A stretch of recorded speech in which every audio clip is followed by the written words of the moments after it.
तो मेरा खामन जो था वो बहावलपुर में खाद की फैक्ट्री में काम करता था।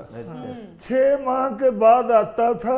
जब वो वापस आता था तो मैं दरवाजे में तेल उड़ेलती थी, उसकी बलाएं उतारती थी, उसको दवाएं देती थी। खैर से तुम घर आ गए हो। आंटी तो ये कोई फखर की बात तो नहीं है ना। 6 महीने आपका खामद भाई रहता है, कहीं और चक्कर चल रहा होगा उनका। मेरी बात सुने, यही शक, यही शुबे, यही जो गलत फहमी है, ये घर बर्बाद कर रही है। इन औरतों को इस तरह का कोई खदशा लायक नहीं होता था। पुत्र मेरी बात याद रखो, बच्चियों को सिर्फ हम तो एक ही नसीहत करती हैं कि एतबार और इंतजार का नाम है जिंदगी।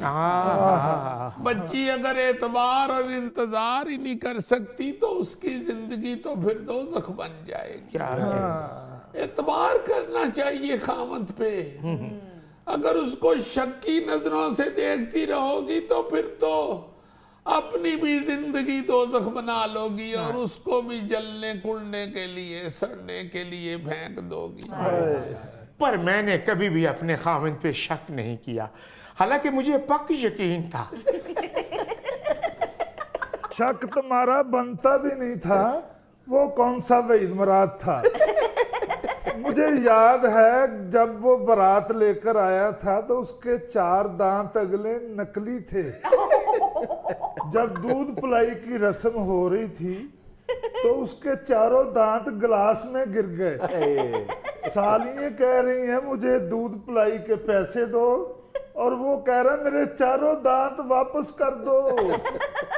भला समा सी जुनेद, बच्चियां 5 रुपये दे के ते 4 दंद कुड़ियां कोलों अड़ियो खामन जैसा भी हो सोना ही होता है। बात तो है ये कि जिसने नहीं एतबार करना उसने लूले लंगड़े पे भी नहीं करना। तो जिसने एतबार करना है उसने शहजादे पे भी कर लेना।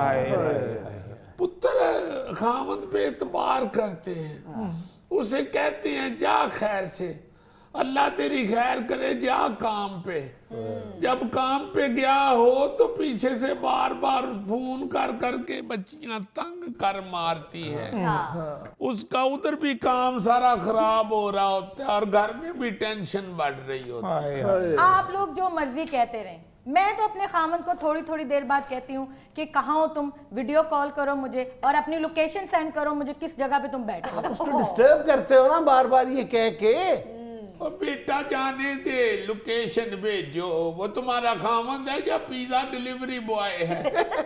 अगर आपको अपने शौहर पे इतनी बेतबारी है तो उसकी गर्दन में ट्रैकर फिट करवा दे। पता चलता रहे कहाँ आ रहा है कहाँ जा रहा है। यकीन करें ऐसा सिस्टम होता ना तो मैं ये भी कर लेती। हाय, मैंने तो सारी जिंदगी अपने खामिद को पूछा ही नहीं कि वो कहाँ है, क्या कर रहा है, किधर गया है।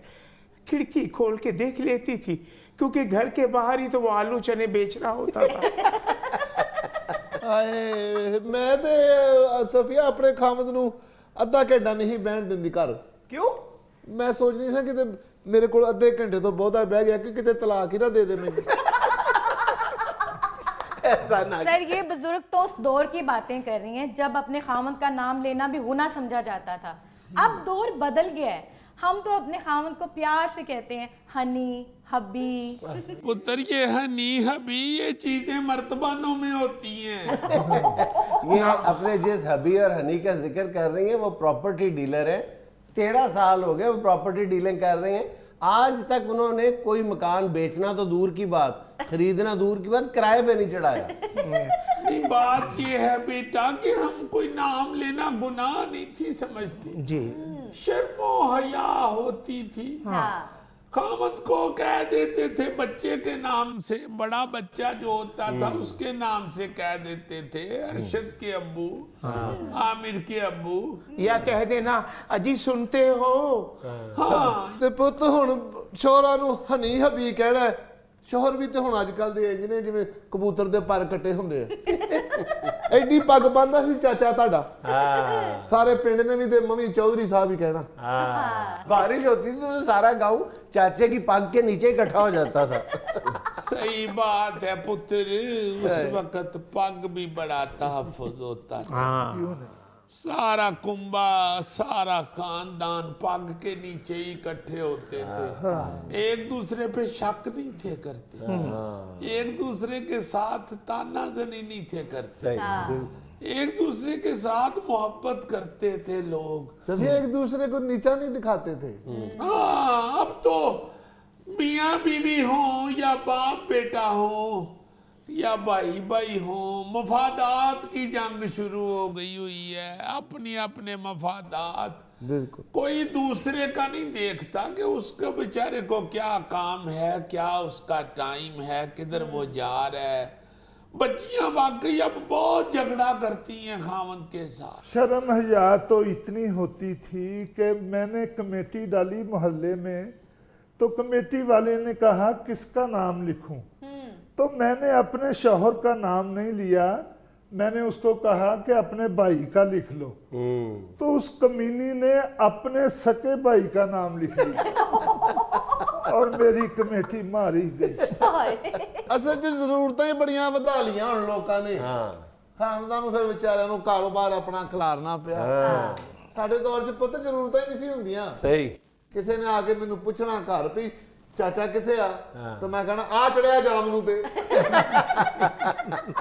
ਉੱਥੋਂ ਹੀ ਜਾਮ ਨੂੰ ਤੋੜ ਕੇ ਤੁਹਾਡੇ ਚਾਚੇ ਨੇ ਵੇਚ ਕੇ ਤੇ ਰੋਟੀ ਕਮਾ ਲਈ ਹੋਣੀ। और जो जामन बच जाते थे उनके वो आपके लिए ब्यूटी क्रीम बना देते होंगे।